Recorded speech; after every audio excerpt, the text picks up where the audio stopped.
요즘 들어 이런 말씀을 많이 들으셨을 겁니다. 일은 하는데 통장에 남는 게 없다. 가게는 열었는데 손님이 없다. 예전보다 더 열심히 사는데 왜 삶은 더 팍팍해질까? 이건 단순한 개인의 문제가 아닙니다. 이제 대한민국 전체가 그런 방향으로 가고 있습니다. 2026년 한국 경제는 지금보다 훨씬 더 심각한 현실을 맞게 될 겁니다. 그래서 오늘은 그 이유를, 그리고 지금 우리가 알아야 할 진짜 이야기를 드리려 합니다. 한때 우리 경제는 정말 눈부셨습니다. 수출은 매년 늘었고 부동산 값도 올랐고 일자리도 넘쳐났죠. 하지만 지금은 어떻습니까? 뉴스에서는 성장률 1이라는 숫자가 나오지만 그 숫자가 주는 의미는 생각보다 훨씬 무겁습니다. 1이라는 숫자 뒤에는 일자리를 잃은 사람, 문 닫은 가게, 줄어든 세금, 그리고 멈춘 소비가 있습니다. 성장은 멈췄는데 물가는 계속 오르고 일을 해도 빚이 줄지 않는 구조가 되어버렸습니다. 전문가들은 이렇게 말합니다. 이건 경기 침체가 아니라 구조 붕괴다. 즉, 잠시 어려운 게 아니라 경제의 근본 체력이 무너지고 있다는 뜻입니다. 왜 이런 일이 생길까요? 가장 큰 원인은 인구입니다. 젊은 세대는 줄어들고 노년 인구는 빠르게 늘고 있습니다. 일할 사람은 줄고 연금을 받을 사람은 늘어나고 세금을 낼 사람은 적어지는데 복지를 받을 사람은 많아지고 있습니다. 이 구조는 시간이 갈수록 무너질 수밖에 없습니다.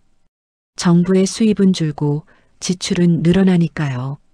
건강보험은 내년부터 적자로 전환되고 국민연금은 이미 고갈 시점이 보입니다.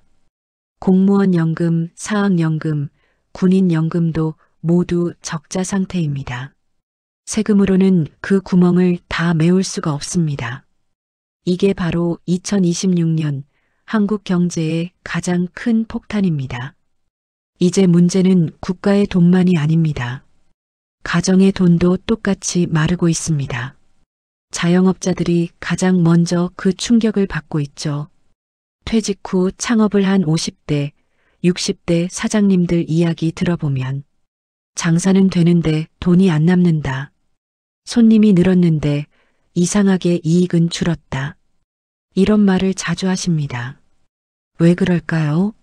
물가가 오르고 임대료와 인건비는 늘었는데 사람들의 씀씀이는 줄었기 때문입니다. 커피 한 잔, 외식 한 번에도 부담을 느끼는 시대가 된 거죠. 통계로 보면 더 냉정합니다.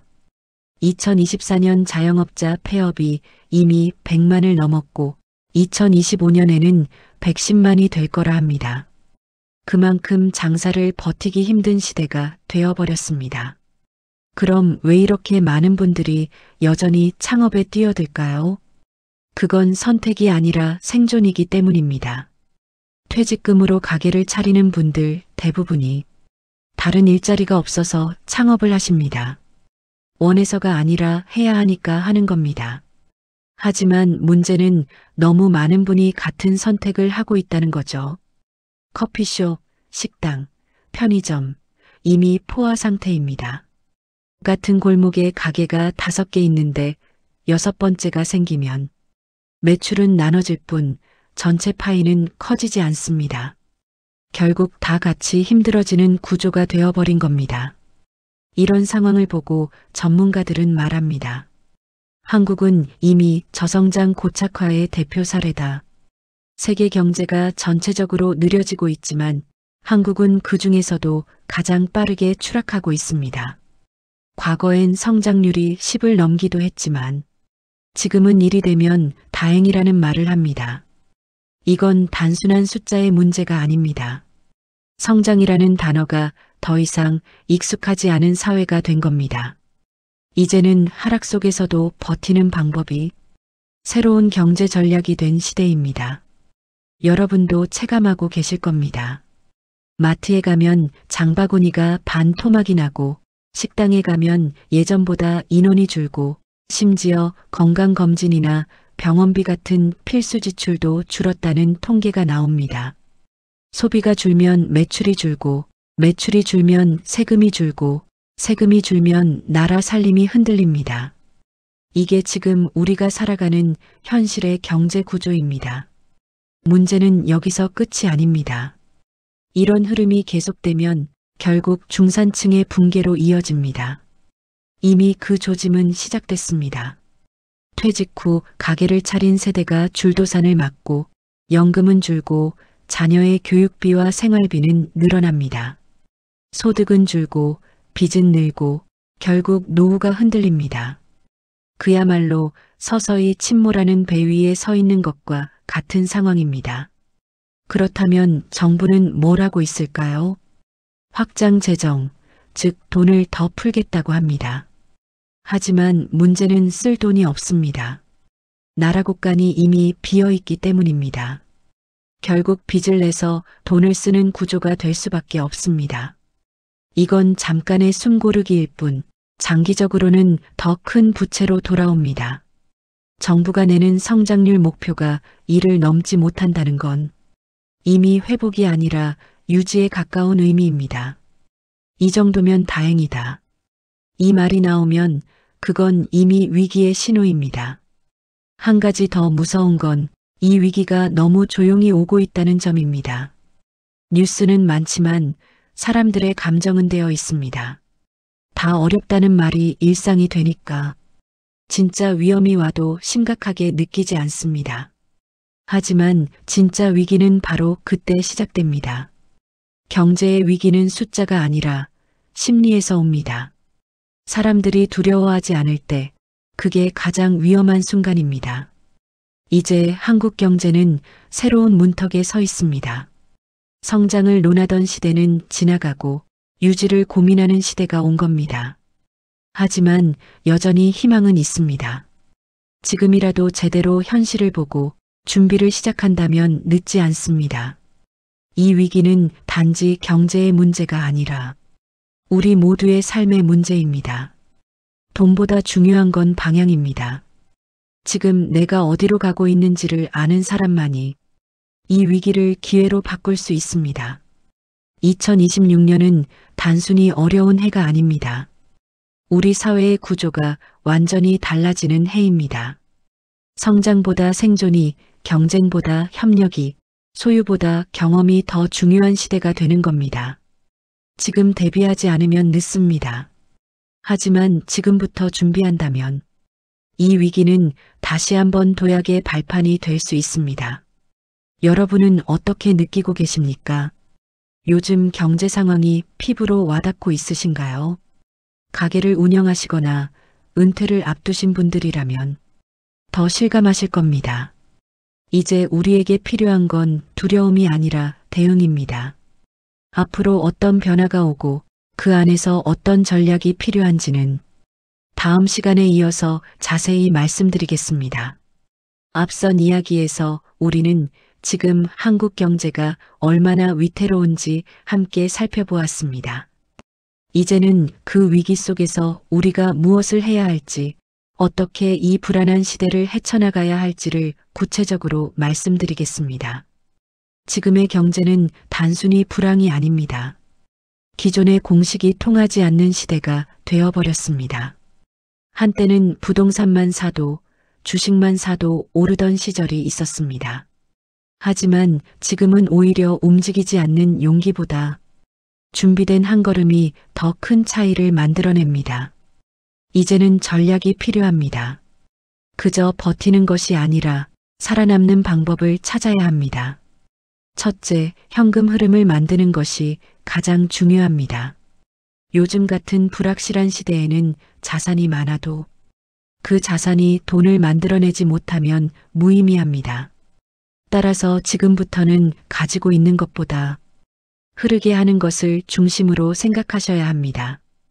예를 들어 연금 외에 추가적인 고정 수입 루틴을 만드는 것이 중요합니다. 작은 강의, 온라인 강좌, 중고거래, 취미를 활용한 부업 등 크지 않아도 꾸준한 현금 흐름이 위기에서 삶을 지켜줍니다. 여러분이 30년, 40년 동안 쌓아오신 경험은 이제 하나의 자산이자 콘텐츠가 될 수 있습니다. 누군가에게는 그것이 돈보다 더 큰 배움입니다.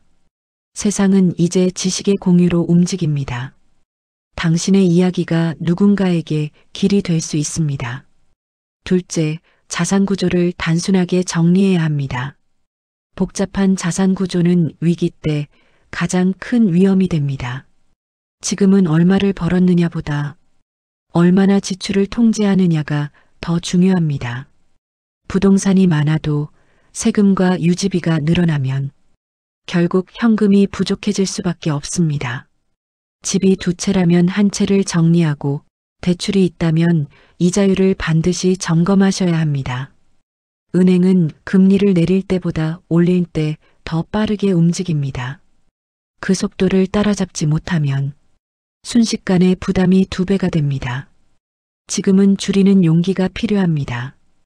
그 용기가 나중에 가장 큰 안전망이 됩니다.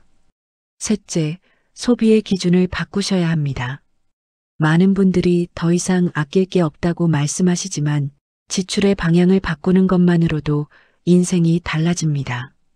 물건에 돈을 쓰지 말고 경험에 투자하셔야 합니다. 건강, 관계, 배움, 기술 이것이 남는 소비입니다.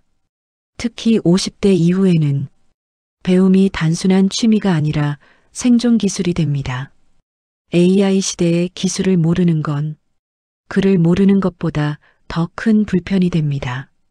스마트폰으로 영상 하나를 올리는 능력, 디지털 금융을 이해하는 감각이 앞으로의 삶의 속도를 결정합니다.